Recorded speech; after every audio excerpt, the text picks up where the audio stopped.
La entrevista del día. El invitado especial para decir las cosas como son.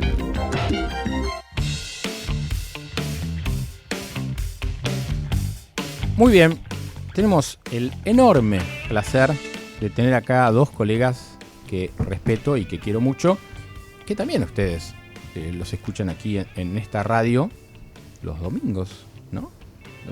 Domingo de 15 a 16. Perfecto, esa voz ya la conocen.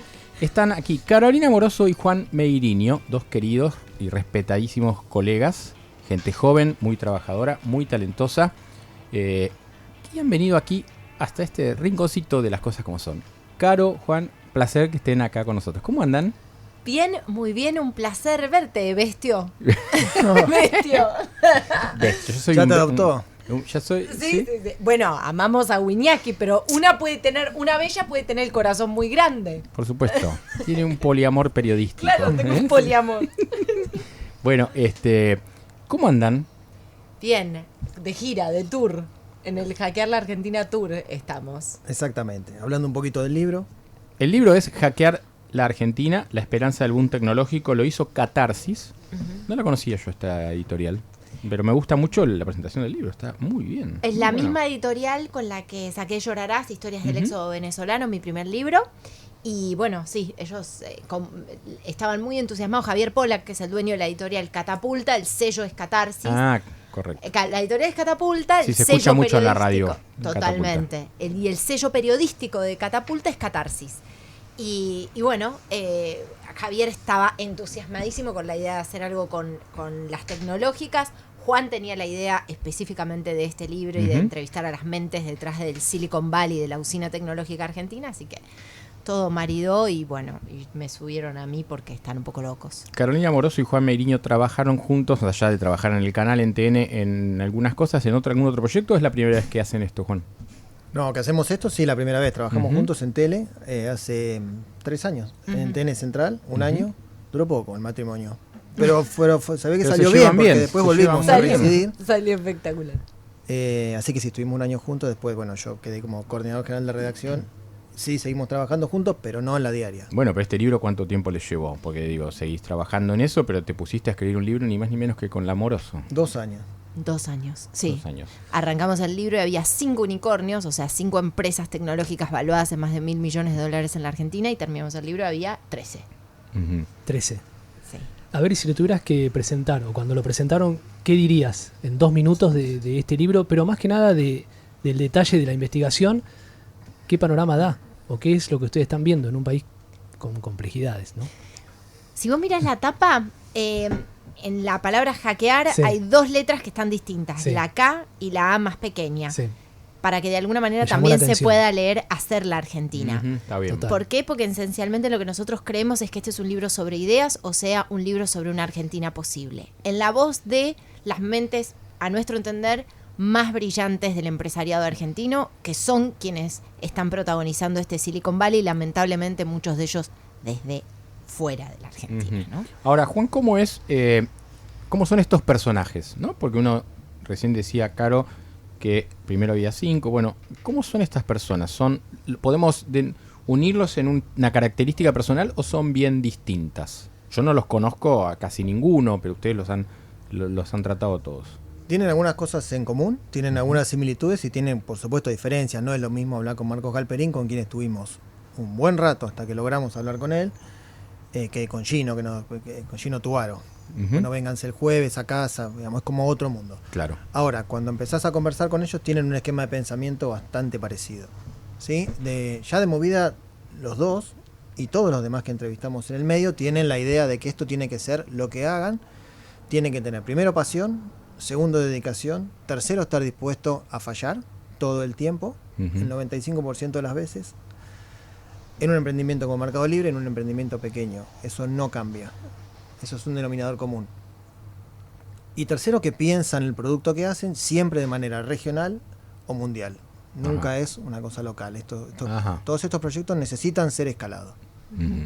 O sea que, y vos le hacías la referencia a Marcos Galperín, que se fue de la Argentina a vivir a Uruguay, pero él no pasa como que le dio lo mismo, ¿no? Digo, no sé, ¿han hablado con él respecto de este tema de irse del país a Uruguay, que es un país hermano, pero es otro país. Hablemos un poco más generalmente sobre el ecosistema emprendedor. Él tiene mucha expectativa sobre el ecosistema emprendedor argentino. Acá hay una organización muy importante que se llama Endeavor, que reúne a estos popes con los chicos que están empezando, entonces se establece este puente de cooperación.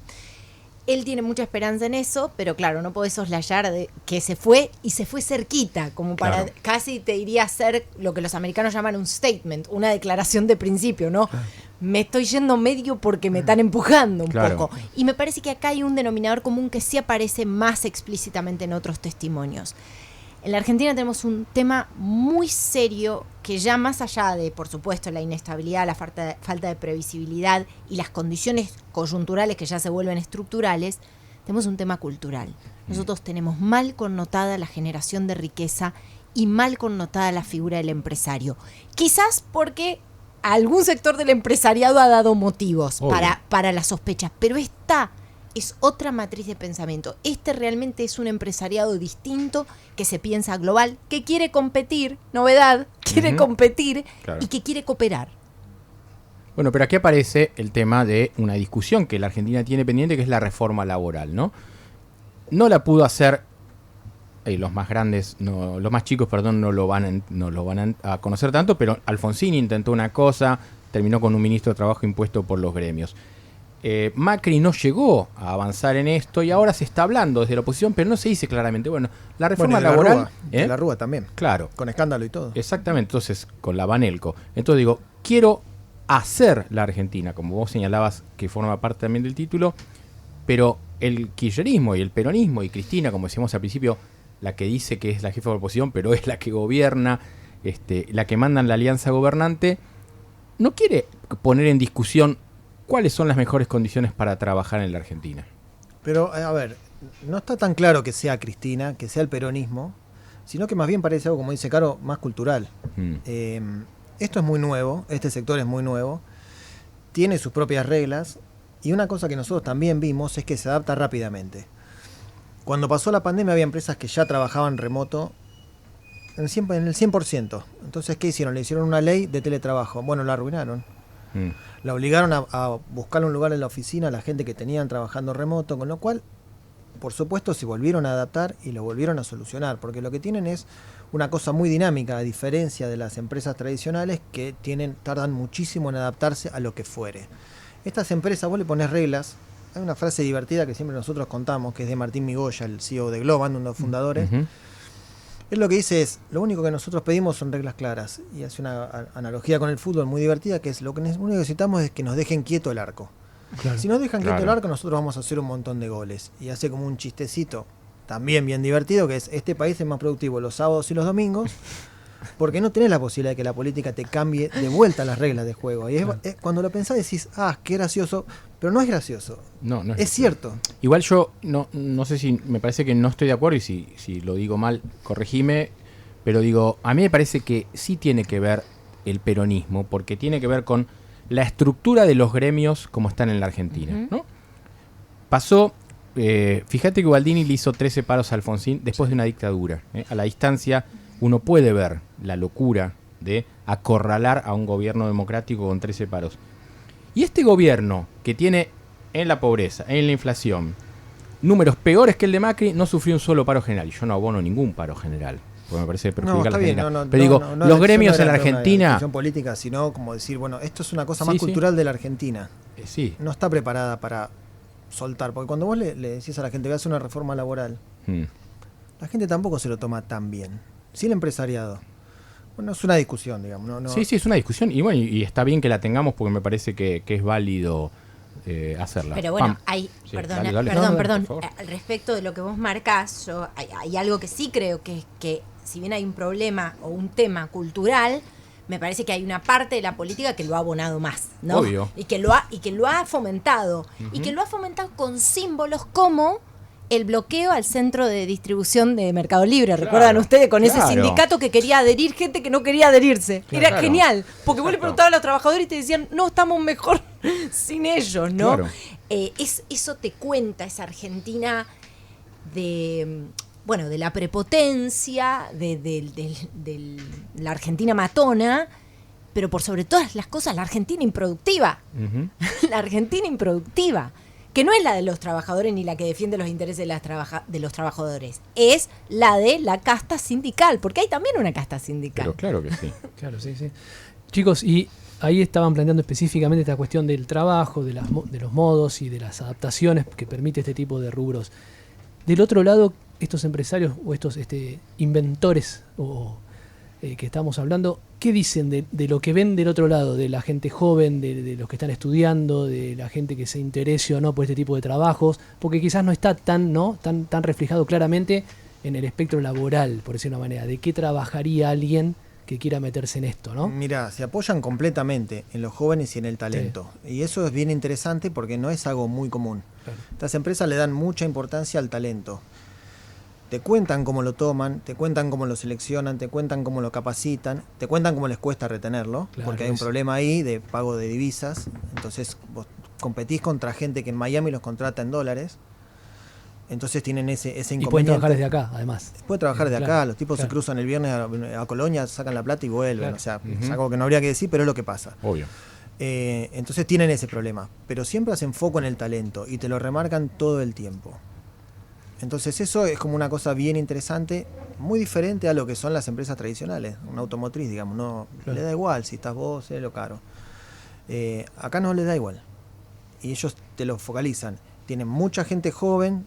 En general son gente joven y tienen gente joven en los puestos de toma de decisiones. Uh-huh. Y cada uno de los personajes con los que nosotros hablamos te hacen foco en eso, que el talento argentino es muy bueno, que todavía la educación argentina está funcionando bien y que el talento argentino está funcionando y lo están incorporando. Por último, Caro, vamos a seguir charlando con Carolina Moroso y con Juan Meriño después de un poquito de pausa y de música, pero por último, Caro, para cerrar la charla, queremos hablar de Qatar, queremos hablar de tu paso por Brasil hace unos días. ¿Qué te gustaría que quede de este libro, Hackear la Argentina? Los libros, vos ya tenés varios, pero digo, generan cosas, o una discusión, o un lugar, o determinados afectos. ¿Qué querés que te pase o que les pase a ustedes dos con este libro? Bueno, hay en el capítulo de cierre, yo cito a mi sobrina Juana, que empiezo a pensar que es la persona más sabia que conozco. Me acuerdo que cuando me iba a Ucrania grabó un video diciendo, pero ¿por qué unos se quedan en la tierra de unos y los otros se quedan en la tierra de los otros? El concepto de soberanía explicado en menos de una story. Bueno, y cuando ella se iba a Canadá, mi hermano se fue a vivir a Canadá, es programador, me dijo, tía, queda en la valija, acordate de traerme la valija del futuro, que era la valija que quedaba acá con las cosas que no se habían podido llevar en el primer viaje. Y cuando llamó a esa valija, la valija del futuro, yo me pregunté, bueno, ¿qué pasa si el futuro quedara en la Argentina y no tuviera que ser empacado y llevado a otro lado, ¿no? Claro.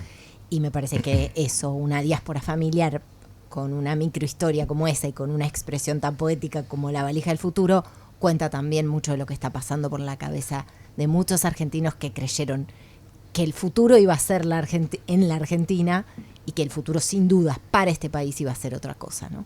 Muy bien, están acá Carolina Moroso y Juan Meriño. En lenguaje de Amoroso hacemos un pestañeo, un poquito de música y ya volvemos para seguir charlando con ellos.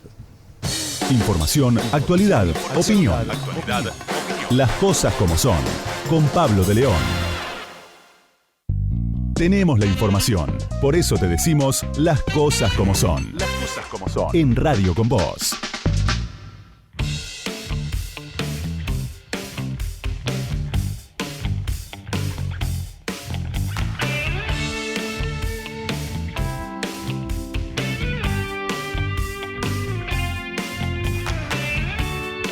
Muy bien, estamos aquí muy entretenidos en la pausa hablando con cosas que no diremos al aire, con Carolina Moroso y Juan Meriño, los autores de Hackear la Argentina, dos queridos y respetados colegas. Pero vamos a aprovechar para charlar. Caro Moroso, quiero preguntarte, te voy a preguntar de Qatar, pero yo quiero preguntarte por tu paso por Brasil hace unos días. ¿Cómo lo ves ahora?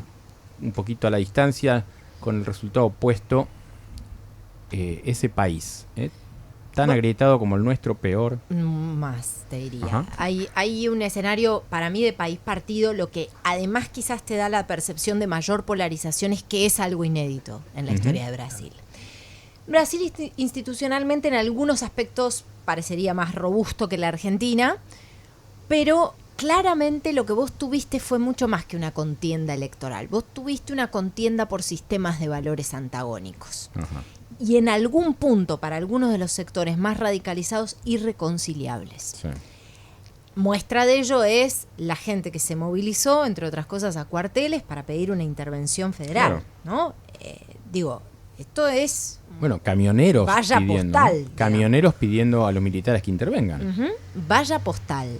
Y te diría que, bueno, si bien uno dice, bueno, Brasil es un país continente en términos de su población y en términos de su extensión, entonces uno empieza a analizar, bueno, cuánta gente se movilizó. Yo te diría que lo que hay que pensar es cuánta gente que piensa parecido no se movilizó, porque esa es la gente, digamos, la minoría intensa. Pero pues hay mucha gente que también, en la que también ha permeado este escepticismo respecto del sistema. Me parece que no hay que subestimar al bolsonarismo como movimiento. Vos pensás que Lula llega a la presidencia con básicamente todos menos Bolsonaro, digamos. Claro. Porque reunió a todos los que no eran Bolsonaro. En la Hasta segunda Simone vuelta, Tebet. en la segunda vuelta las otras fuerzas lo apoyaron a él. Totalmente. Simone Tebet, la que fue tercera, lo apoyó a él. Ciro Gómez, a su pesar y a regañadientes, también lo apoya a Lula. Y Bolsonaro llega con la fuerza que construyó muy sólido en el poder legislativo y con gobernaciones claves, entre ellas la del Estado Rico, que Claro. es el Estado de San Pablo. Y hay un tema que también se modifica y que tiene que ver con Lula, el hombre que el kirchnerismo pone en un lugar de progresismo. De hecho, bueno, es el hombre clave de la historia del PT, del Partido de los Trabajadores, pero él modifica su opinión sobre el aborto de un modo alevoso, ¿no?